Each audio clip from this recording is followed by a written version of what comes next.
Harold was a simple man with an unusual problem. Whenever he was excited or nervous, he would get the hiccups. This wouldn't have been much of an issue if Harold wasn't an avid fan of opera, a genre known for its grandeur, emotion, and drama. One day, a golden opportunity fell into his lap, an invitation to the grand opening night of The Tragedy of Belafonte, a highly anticipated opera in his city. Elated and nervous, Harold dusted off his formal suit, which was more outdated than the concept of a calm day in his life, and prepared for the evening. As the velvet curtains rose, Harold's heart pounded with excitement, and inevitably, his hiccups started. A hic escaped him, cutting through the silent awe of the audience, just as the soprano hit her first note. Eyes swiveled towards Harold. An embarrassed blush bloomed across his face, matching his wildly loud tie. Despite the embarrassment, Harold couldn't contain his excitement, leading to a series of hiccups that created a rather bizarre duet with the performers. The opera singer's high notes were punctuated by Harold's hicks, forming an unintentional comedic routine that had the audience stifling giggles.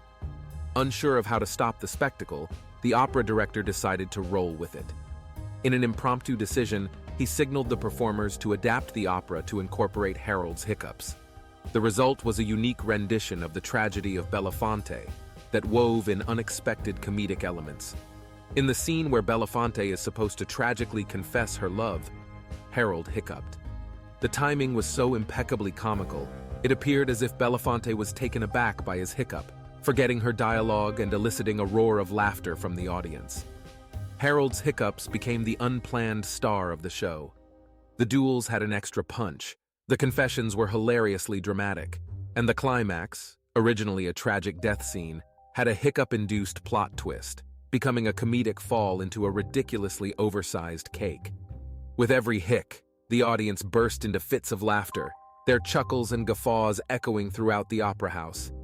Harold, flustered but eventually amused, hiccuped his way through the performance, creating the most memorable and laughter-filled opera night the city had ever seen.